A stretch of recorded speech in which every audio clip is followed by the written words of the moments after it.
Well,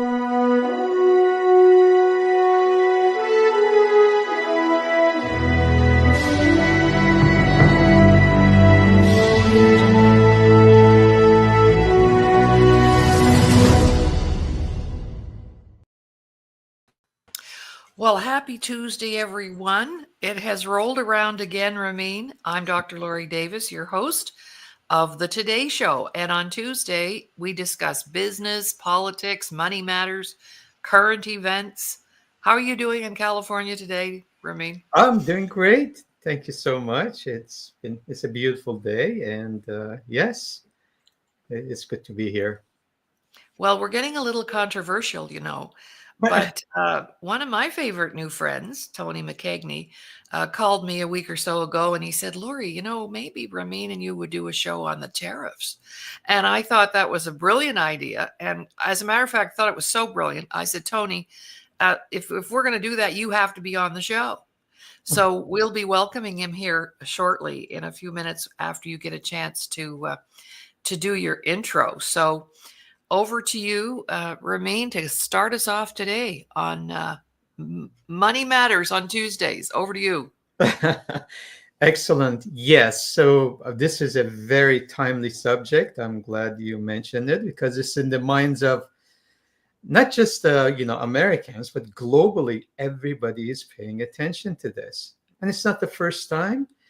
This has been going on for hundreds of years, but it is very intense because of all the information technology. So everybody's on it, affecting, again, many nations. So let me open with this. So some of the topics we're going to talk about is what does Napoleon's height and COVID and Nike's story and the dollar have to do with tariffs? So I'll start with that.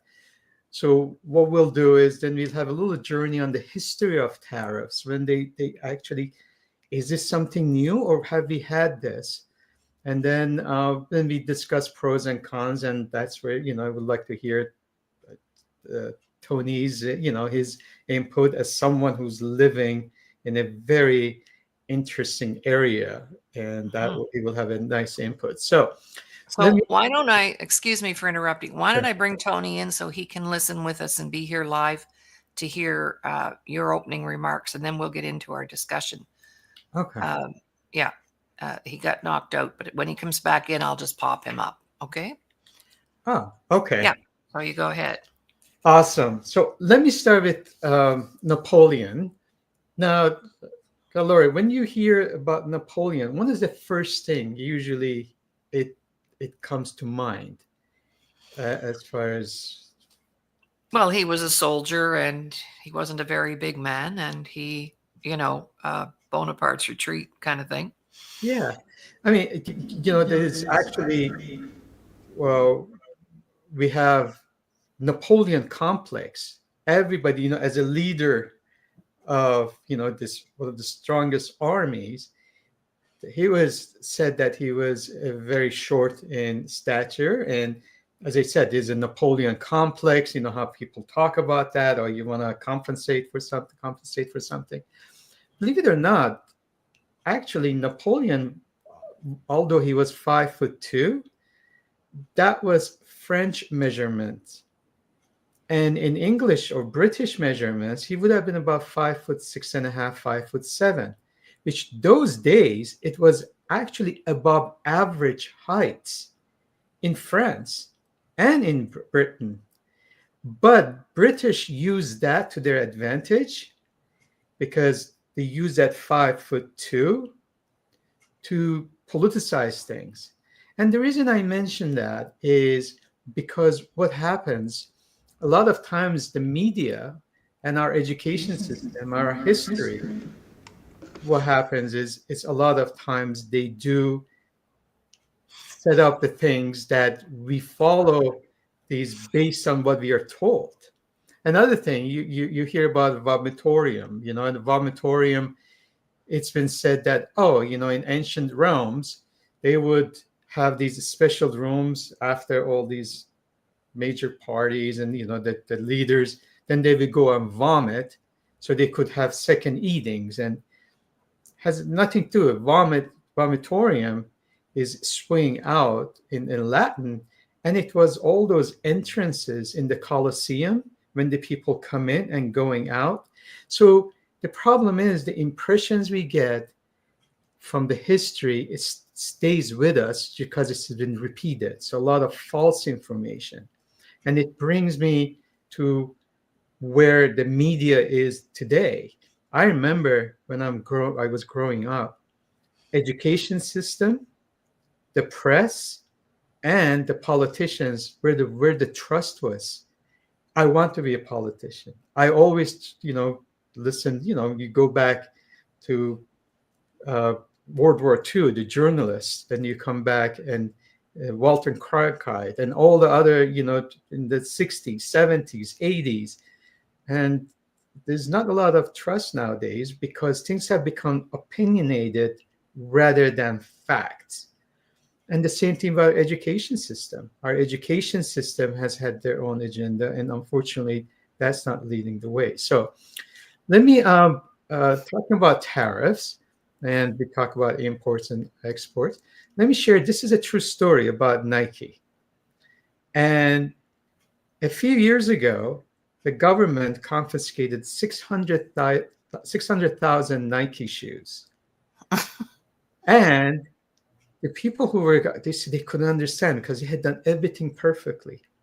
The reason they were confiscated, because on the Nike, it said made in USA.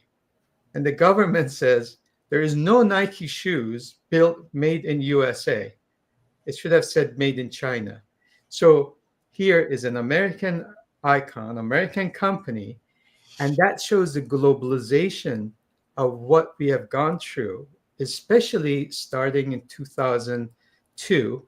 That's when China joined the World Trade Organization, which was December 11th, 2001. And things really changed because we had this globalization mentality, and that how affected the consumers and the cost of everything. And that brings us to COVID. I mentioned, what does COVID have to do? And of course, as you know, we really shut down the world. And if you go back, you see that COVID was the rise of nationalism and populism and anti-globalism. So when you look at all the elections around the globe, that was one of the inflection points that for 16, 18, 20 years, we've been this globalization mentality, which has helped the consumers, and we've gone back. So the other thing I have to say is you have to remember with ideas, and I can't wait to hear, Tony's, his input on these things. When we talk about economy is not a science. You can put 100 economists in a room and they will not agree on things. It's not like mathematics. It's not like physics. Mathematics is almost like absolute science. So economy is more of an art and interpretation than science. So that's why what we could do, we have to look at things in pros and cons. And depending on the environment that we are in, we will see, are the tariffs good? Are the tariffs bad? So it's not an absolute answer on that one. And basically, because of that, in order for us to understand how the markets are reacting and is it good, is when you have to use tools. And one of the best tools you can use is the currencies. Currency of each nation is the bloodstream of that nation.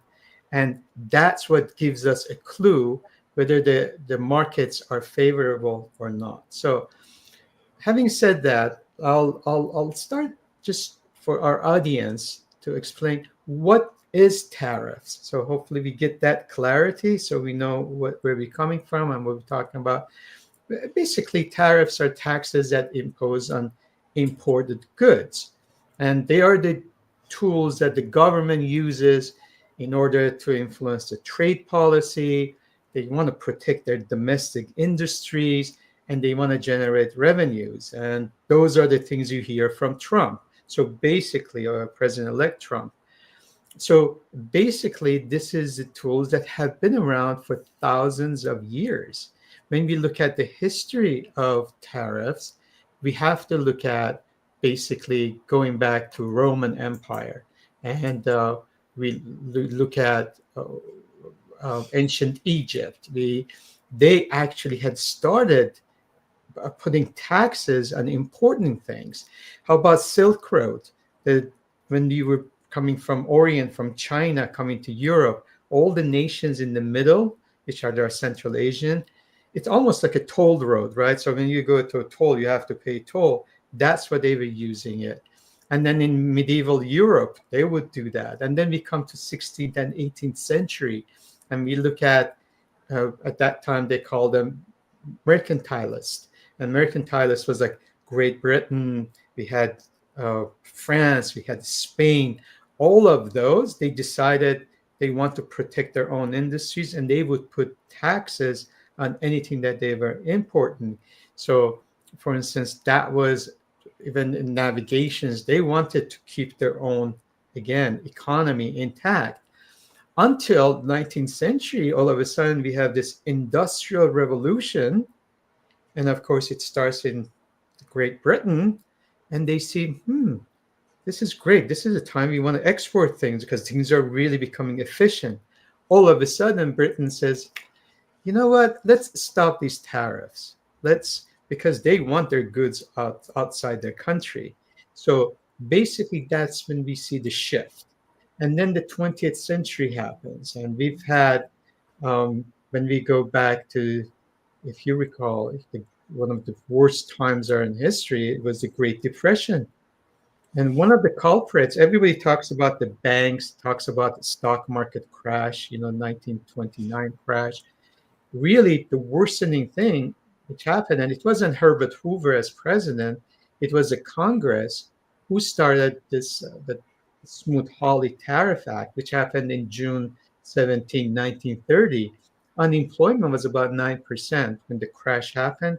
After putting those tariffs on, all of a sudden, the unemployment goes to double digits.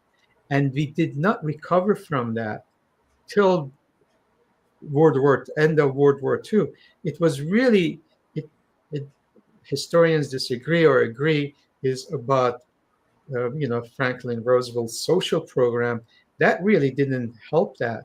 The end of the whole thing was the World War II, and World War II really ignited the recovery and all, the otherwise, even the social programs, which were many that President did, it really didn't help. But the tariffs really ruined the country, the protectionism. And this protectionism has been till after the 1947, then the General Agreement of Tariffs and Trades, which is GATT, started coming to the picture. And all of a sudden, the Europeans, they got together and said, well, let's minimize this, and we don't want to have tariffs. And then, of course, we come to the modern era, which is 21st century. China comes into the picture, and all of a sudden, now we have this openness, that the competition. And one of the best things in any economy is competition. And that's what you could see all of a sudden. Walmart of the world becomes 70% importer of Chinese goods. And that's why you can find a lot of cheap stuff. So those are the little history on that. So the last thing I have to say about this, and then we can talk about pros and cons, and I would like to bring Tony into this, is I want to think about where the tariffs are positive and they're negative. So, of course, a lot of times, a lot of economists, and I'm a open market, free market investor. I go back, one of the best books ever written is Wealth of Nation by Adam Smith, which was in March of 1776. And he is not a fan of protectionism except in two events or two um, conditions. Number one, when there is a national security involved. And the second thing is about being fair. So talking about fairness, I just finished at this, so maybe we can take a break and then we can start this Mhm. process. So, of course, you have been, I just finished with this, in networking. We all have been in the networkings. I know in my, I would give businesses away. I will for referrals. I had like attorneys come to me, Ramin, you have clients. So a lot of times, all of a sudden you refer people left and right, but nobody refers back to you. They are great in taking things, but nobody is willing to give things. So you give one referral, two, five, 10, 20, and you call, in my case, I'm calling attorney. Well, how's it going? Oh, great. Thank you very much for all the referrals, but no referrals coming back my way. So I want you to look at tariffs the same way. A lot of times in this situation, like China has received a lot of favorable treatments. They are the by far they have the biggest balance surplus, $823 billion, while the United States has the biggest deficit, close to $2 trillion. So what happens is that fairness. And that's what the tariffs do. Tariffs say, listen, we give you this in return, we want this in return. So I want to give that in our audience's mind just to look at both sides. I am as an investor and trader, I don't have biases. We go in, the market is right. So when I'm investing, I don't say, well, because I have this emotional attachment, I'm not going to invest today. No, markets tell me. So you have to be, unbiased. And that's what we use the dollar to tell us in this situation what is Canadian dollars doing, what is Mexican pesos doing, to tell us how the market is thinking. Are the tariffs good? Are they going to inflationary? We look at the long-term bonds, treasuries to see what they can tell us. I leave it at that. I hope I've opened some doors for our audience to think about things. And then I think we need to take a break. Yeah. First. Well, thank you very much for that. And our little brake pad isn't functioning at the moment, so we're Oh, going to just take a little time to introduce Tony to our audience. And Tony, I have you on mute when we're talking, so we don't have that feedback. So I'll just flip that on and off, and that'll be a solution to that little situation. So just excited to have Tony on the show today. I met Tony a while ago. We had him as a guest on the press box, Doug Smith and I. And he and I have been in touch ever since. And we text and we phone. And he's had a little health challenge, and I had a little health challenge, and we kind of worked our way through that. So he's becoming a good friend.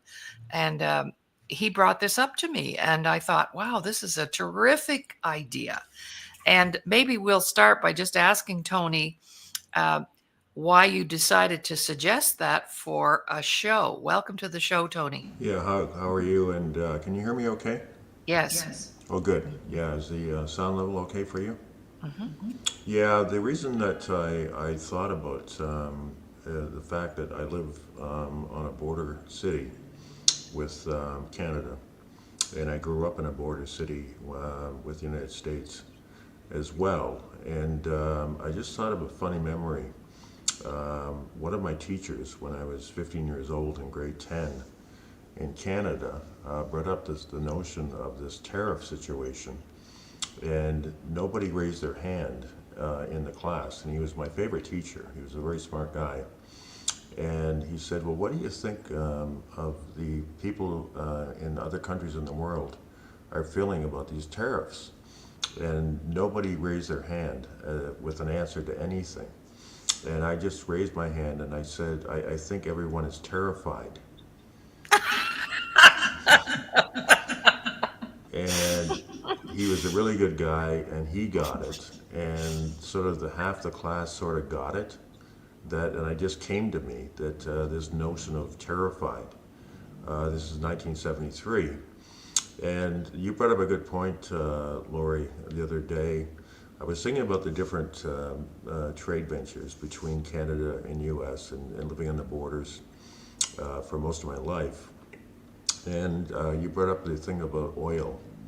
And my dad was one of the head chemical engineers at Imperial Oil in Sarnia, Ontario, and ended up helping to invent ethanol.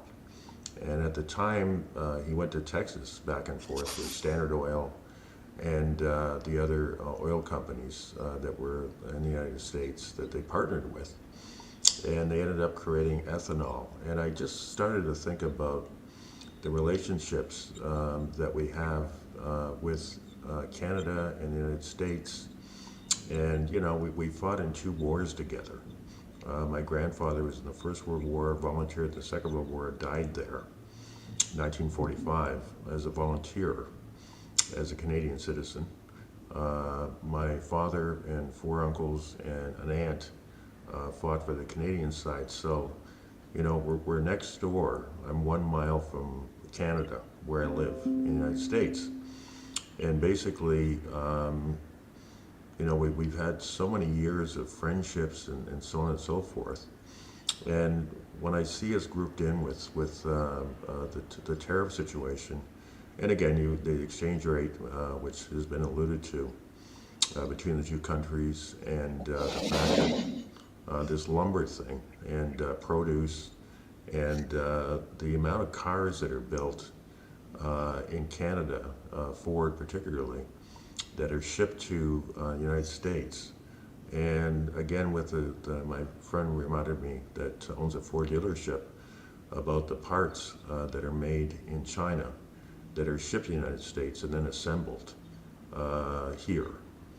And, you know, I just really strongly feel about the relationship between the 2 countries because we're side by side. And I don't know much about Mexico other than the fact that in the 70s when I started going to California, most of the people that were doing yard work were Mexican immigrants. And then 5 years later, I came back to Los Angeles, California, playing against the Kings in hockey. And those same persons were owning their own companies and driving their own trucks. And that's how it sort of, you know, came to be. And then the produce thing, as far as the produce that's made in Canada, United States, soybean comes up as a huge exporter of goods, and lumber coming from Canada to the United States is huge. And I just think that we're such a good trading partner for that to be affected in any way in going forward, because we are side by each. You know, we're neighbors. And I don't compare us to Mexico, United States. I just think about Canada and being such a great trading partner that we've been for a lot of years. And when I see 5,000 people coming to a hockey game from Canada to the US and helping a franchise that's based in a border city, which is Buffalo, New York, that's Canada helping a US company, if you will, the hockey team. So I don't know, I truly believe strongly in the relationship between Canada and the United States. Well, Tony, I think that is such a great perspective because I'm a Canadian and I lived in, you know, the East Coast. And my ancestors, my grandparents and my dad's parents, um, who are one and the same, they traveled back and forth across the border to work. Our uncles would go down to cut lumber in Maine. Then they'd go down and pick blueberries. Then they bring them back. I mean, there was like a free, um, you know, you didn't even need anything to travel back and forth. And so we've gone from there to now. And I believe that whole concept of the relationship between the 2 countries has always been extremely not divided, but tight. So we're seeing that division for sure. And I think COVID had a lot to do with that too. Ramin, your thoughts on that in terms of the relationship, because you brought up the word fairness. And to me, that sings loudly and clearly about the relationship. So being fair. So what are your thoughts on that? And then maybe back to Tony. I have you muted, Tony. Question for Raheem. Yes. How do you think the exchange rate, and you alluded a little bit to that, being at, say, 30%, thereabouts, Canada, US, how does that affect people with the trade and tariffs and so forth, going back and forth between Canada and the United States? Because if you throw 25% on top of what typically is 30% thereabouts, I guess, in exchange, how does that affect the Canadian and U.S. Tariff if you've got 30% on the table, which maybe has helped over the course of years with the American dollar being $1.32? How does that affect if you were to throw 25% on top of that? And Laurie had alluded to the oil situation with the pipelines and so forth. But I mean, how does the exchange rate affect a tariff on top of, you know what I mean? Sort of, that's the question I have. Yeah. Oh, excellent. Oh, that's a great opening, Tony, what you just mentioned about the relationship between Canada and United States. And so I'm going to do two parts of that, and then we look at the currencies and interest rates, how they affect, especially with the currencies, which is a byproduct of inflation and interest rates. Those are the two main things which dictate the value of any currency. So first of all, I lived in New England and I was a Boston Bruins fan.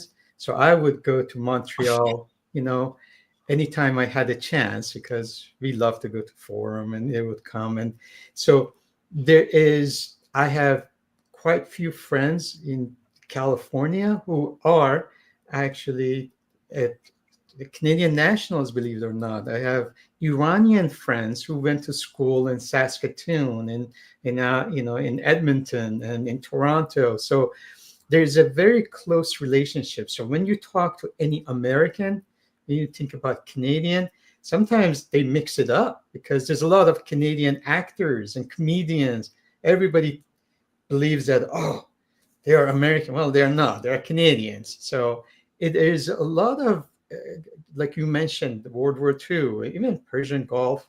And then, after that, they've been this harmony together. So basically what has happened, I believe, with again, I'm just watching from the outside. In last few years, the way that in this case, President-elect Trump's looking is more emphasis on immigration, and with Prime Minister Trudeau's his whole philosophy with open borders, even a lot of immigrants coming in.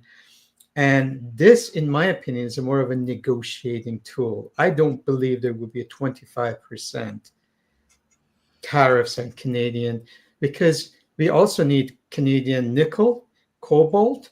We have natural resources, uranium. I mean, there's a lot of relationship that we need from Canada. So I think the idea is this is more on the Mexican side, that they are really bringing Canada in. We had the NAFTA, for instance, and the idea is to show that, listen, we are serious, and the whole thing that, when Prime Minister Trudeau flew over, that tells you something is happening.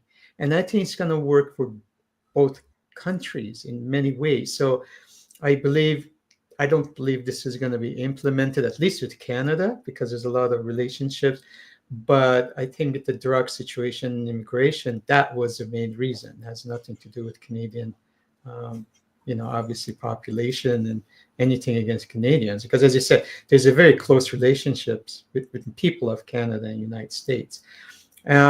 Mexico is completely different. Mexico, you have from Latin America, a lot of people are moving from, looking at Guatemala, and then even the Nicaragua and El Salvador, and all the way from Venezuela. So it's a different negotiations when you have 10, 12 million people are crossing, which is completely different than Canadian borders. That's something that they're going to take it seriously. One of the suggestions was you don't even have to have tariffs if Americans and Canadians don't go.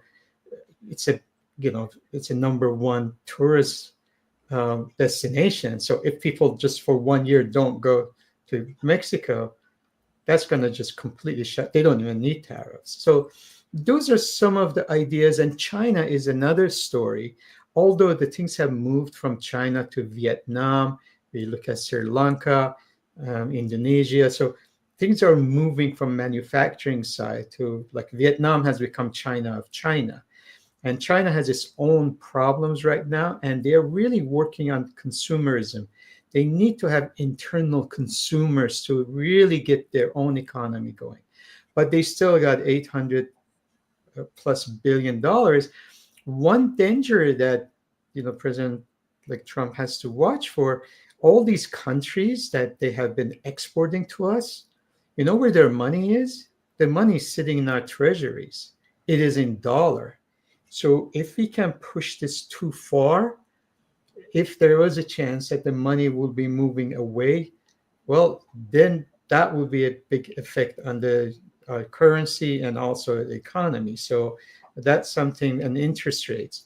So the second question, the second comment I will make about currencies.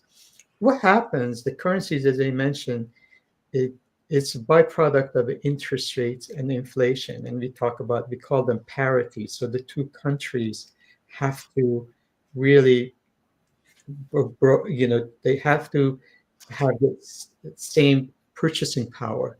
So what happens in the United States, if you go back since the end of September, the interest rates have been really going up, and it has taken the dollar up with it. Consequently, has pressured other currencies, specifically Canadian dollar and Mexican peso. Chinese yuan is very low right now because they have their own economic problems. But what happens, the reason that the interest rate went up or the treasury bonds came down, because when you're looking at interest rates or in the treasuries, let's say 30-year bonds, we are looking at few years end of the road, and we see, would inflation play a role? Because if I'm lending you money, for instance, I say, okay, Dr. Laurie, I'm going to lend you money. And you say, well, how much you charging? I say 5%. But if I'm going to have inflation 5 years down the road and my money is not going to worth as much, that 5% is not enough. So I got to add that inflation to it. So that's the reason when there is a concern about inflation, interest rates go up. When interest rates go up, the country who has a higher interest rate usually attracts the money. If you compare United States interest rates to Europe, Great Britain, and in Canada, United States has a higher interest rate. So because it attracts the money, when you attract the money, supply and demand, the currency goes up. So a few weeks before the election, the markets were telling us that Trump will be elected, because you could see that the interest rates are going up or the bonds are coming down and currency is going up, Bitcoin is going up. So that was the fear of inflation due to tariffs, because one of the biggest byproducts of tariffs, at least in the short run, is inflation, because consumers have to pay. Who's paying those taxes? Walmart buys, let's say, a dry cleaner or whatever, it's from China, or washing machine.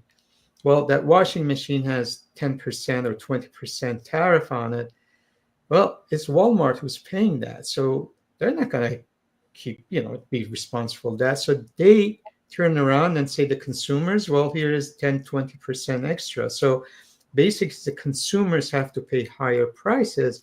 And that's one of the short-term negative effects of inflation and for the consumers, because competition is the main thing about keeping the prices competitive. So when you kill that, that affects.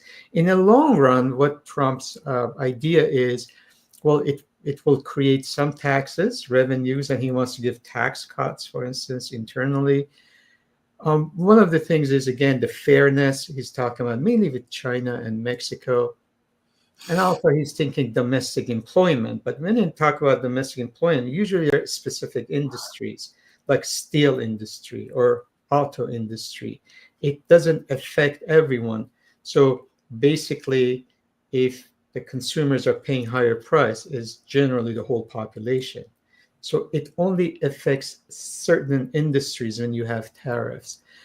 One thing tariffs do and sanctions do, and I've seen it because it's looking, they create self-sufficiency. So it's the positive side of the countries that have been hitting hard, and they have to become innovative and they have to do something on their own. Sometimes it works, sometimes it doesn't, because if you don't have the parts, like countries like Iran, after the revolution, there's a lot of sanctions. So they have their airplane parts are the parts that they had during Shah. So for the last 40 years, either they have to smuggle things in or it's very, unsafe sometimes. So they had to create their own, which is not as good as outside, but some big things have affected them and they cannot replace that. So I don't know if that answers your question. So consequently, when the dollar goes up, it affects the opposite, which is a Canadian dollar.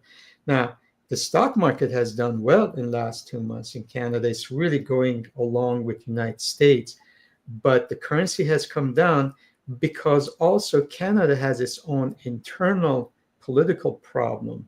There's a lack of confidence in the government, which is affecting the Canadian dollar as well. So now you have a strength of the dollar plus a little weakness from the trust in the Canadian dollar. So that's the reason the two forces have brought the Canadian dollar down. So I don't know if it's helpful, Tony, or not. I was going to chime in. Can you hear me okay? Yes. A little louder, Yeah. Tony. Just a little louder. Well, good. Anyway, I was going to say that to give you a real quick comparison of, again, I mentioned I live 1 mile from Canada. Wow. There's a home, if you will, on the water, and I relate to that because, the waterfront, and a house that is valued at, say, $500,000. On the American side, if you went 1 mile across the border, that same house is valued at $1 million on the Canadian side. And it's 1 mile, it's the same view, it's the same everything, same size house, everything. My friend owns 6 Tim Hortons franchises in the area of Hamilton. In fact, he owns the first Tim Hortons that was ever built in Canada, which is in Hamilton, Ontario. And somebody working at the counter there makes $31 an hour. The same person working in Buffalo, New York makes $14 an hour doing the same job. So the person in Canada is making 31 bucks an hour at Tim Hortons to afford to live there.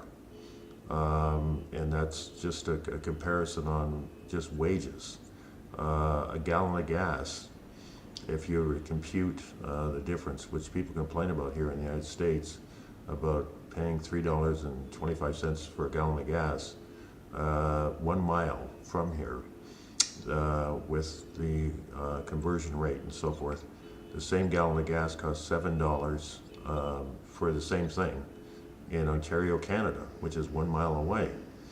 And I try to explain to people how expensive it is to live in Toronto, Ontario, living there. And now people are moving to Niagara Falls, St. Catharines, Fort Erie, Ontario, because they're working jobs and they can't afford to live in Toronto, Ontario. And there's people from China and places, this is my friend's way up in RBC, he knows about it, in Toronto. And they're basically buying condos and with no thought of ever moving to Toronto, just to the fact that when they buy something residentially, it goes up 10% a year. So it's a great investment in a place like Toronto, Ontario. So that's the market comparison between Buffalo, New York, and Ontario, Canada. It, it's it's very different as far as the cost of living. Mhm.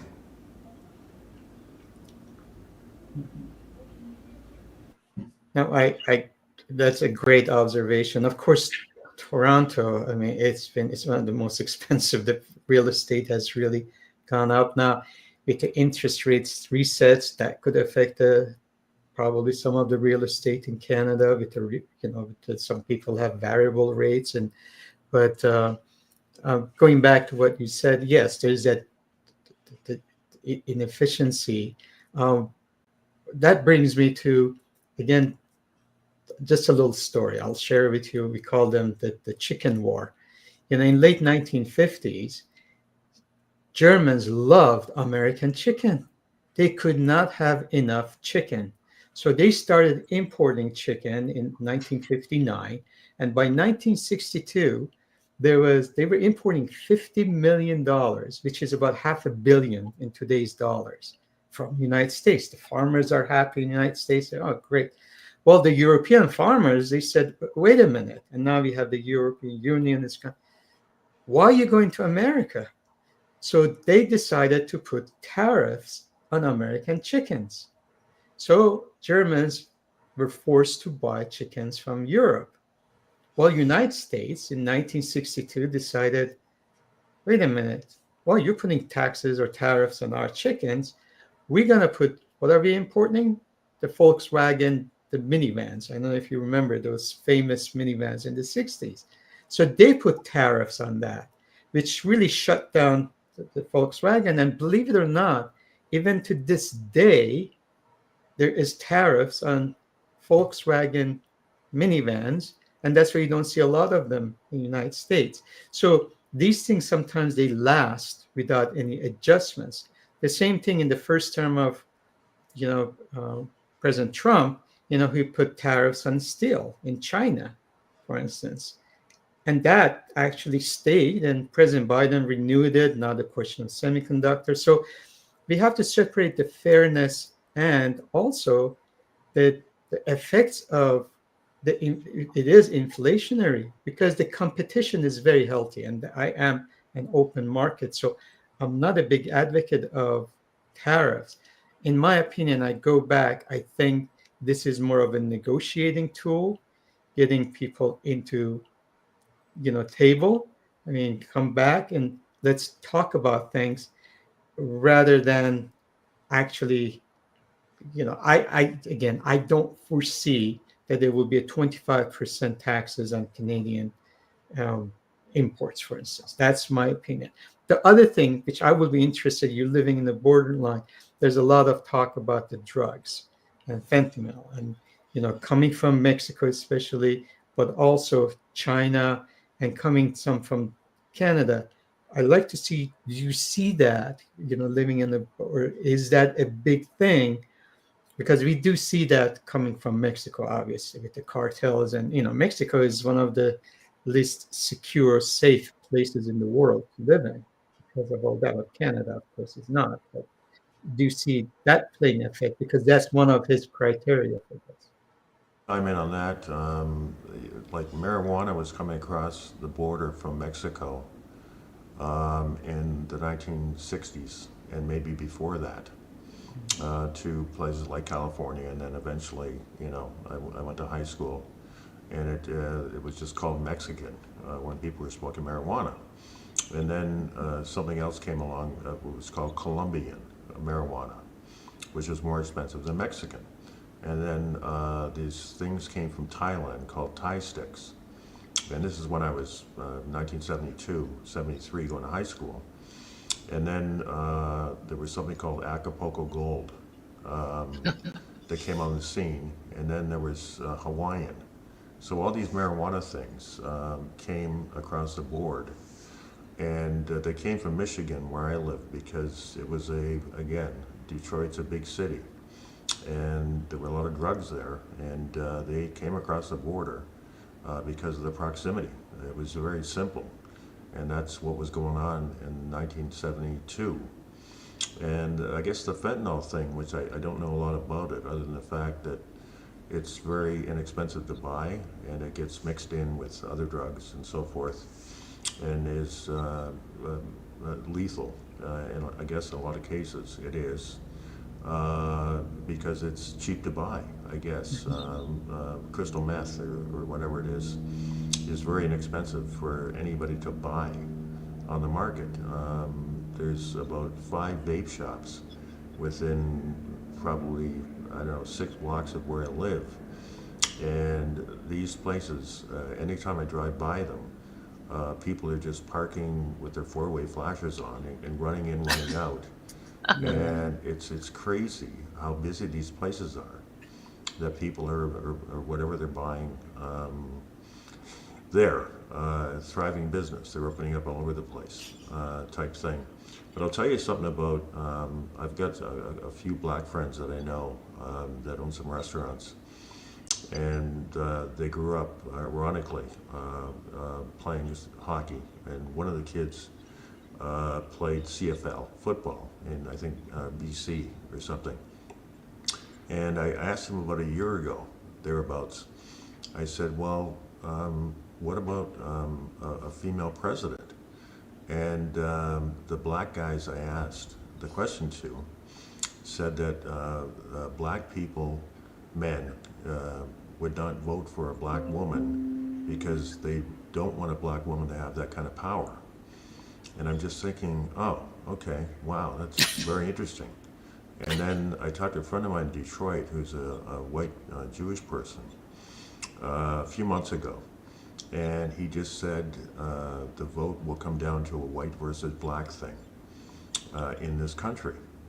And that's what he told me. Both attitudes and things that I heard turned out to be true in what happened, in essence. And it was surprising to me that the attitude that a black female, and obviously black, which I mentioned, would assemble some sort of power over anything. And, that's what I was hearing from talking to black people about who they're going to vote for. Mm-hmm. Wow.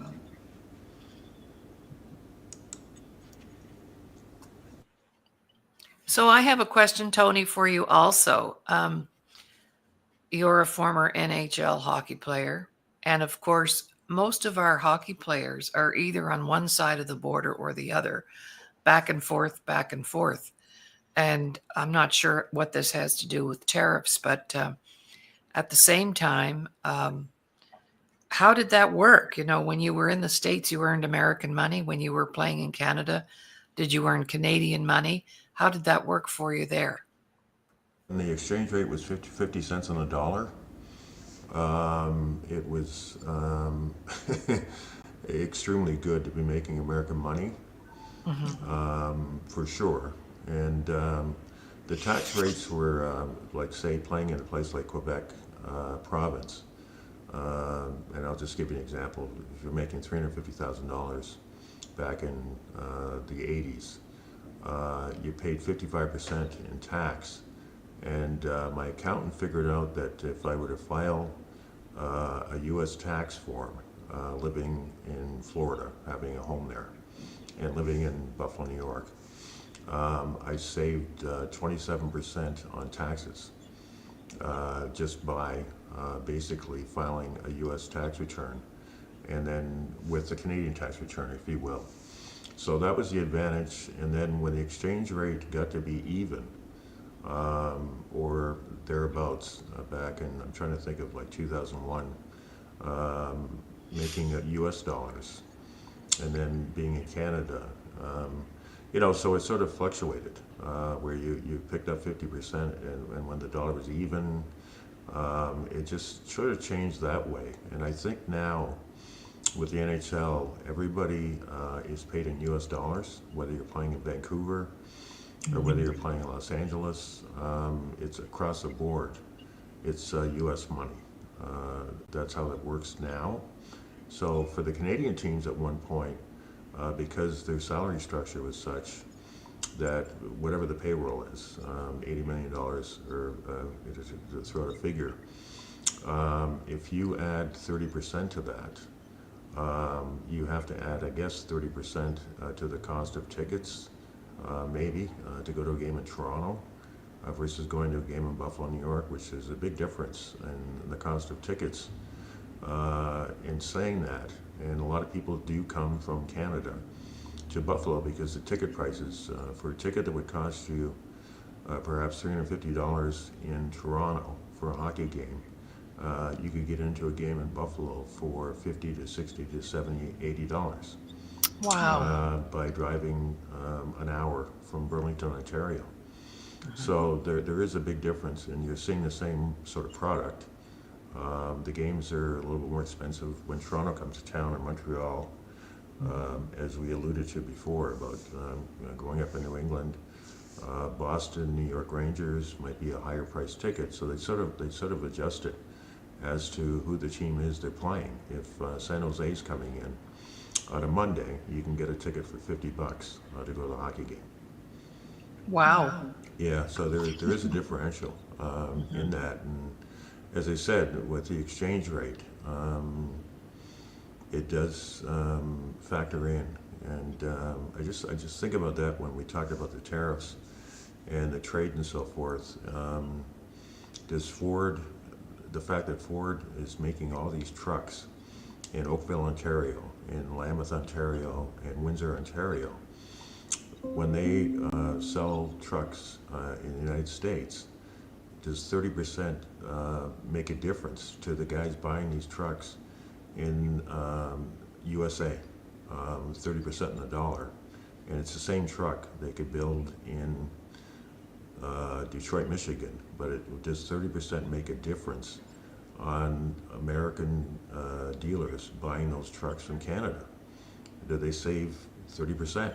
I guess. And if you added a tariff onto that from Canada coming to here, would 25% would it just become 25% more to sell that truck in the USA?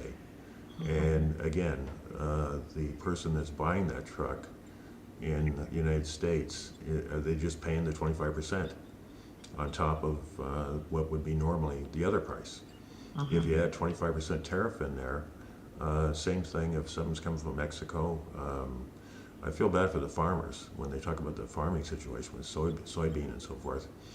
If they were to lose on soybeans coming from Brazil or some other place, or produce, I feel bad for the farmers that are located in the United States. I feel bad for those guys that live here and pay taxes here and depend on that. And if a tariff gets thrown on this produce, I guess eventually they lose out. I guess.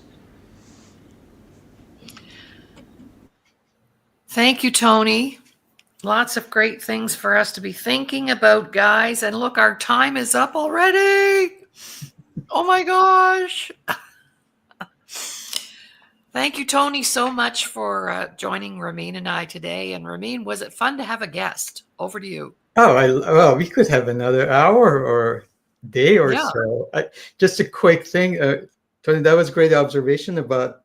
I'm glad because it's not just NHL. You have, NBA, and we have Major League Baseball. We have Major League Soccer. There's a lot of teams that have commingled with Canadian teams, so it applies to them. Just a note. You mentioned about the difference of the tickets when the Toronto comes. Messi, who is not the greatest player right now, when he joined Inter Miami in Miami, every game that he was playing, the tickets prices were 10 times. I mean, if he comes to LA, if the ticket is $80, all of a sudden it becomes $800 just because Messi is coming to town. It's not even about the team. It's about just one person. The problem was there's a lot of few games that he was injured. So people paid all that money, wanted to see Messi. Unfortunately, he didn't even play. So, but that was a good observation about the difference of the pricing and the team. So, it was absolute pleasure, Tony. Thank you so much. It's great to get the perspective from both sides that you are really living right in the middle of it. So, but I think this conversation will definitely continue, at least for the next 3 or 4 months, because I don't think you'll have the closure. But I'm optimistic. So I think there's a lot of negotiating going on behind the scenes. And one of the things is obviously like China want to build a large factory in Mexico. Now they're rethinking it. So like Toyota and Mercedes and BMW, they built a lot of auto manufacturers in Alabama's of the world, North Carolina, South Carolina. So they're just putting some incentives there. But anyway, but I'm optimistic person, so I'll. Oh, Tony has something to say here. I said, can China build a wall there? You're funny. Thank you, gentlemen. It's been a real pleasure. And yes, Tony, we'd love to have you back again. And thank you, Ramin, for all of the great history and the information. And just to mention to our viewers, we are streaming live right now on my personal Facebook page, Laurie Davis. We're also streaming live on our YouTube channels, Laurie Davis Show Host. You can go into YouTube, Laurie Davis Show Host, just do that search, and there we will be. And Tony, you can share the show with your friends and colleagues and people that you know on the New York side of the border and anywhere else in the world that you want to. And thanks again for the great idea for a show. And that's another thing that I really appreciated was oftentimes we do shows because we think we know what needs to be talked about. But if you have a topic that you'd like us to do a show about, just do like Tony did, call me and tell me, and here we are. We'll be back tomorrow. We have a special guest. We're doing a 3-part series on gang life. So Ramin and I started that last week. What constitutes a gang?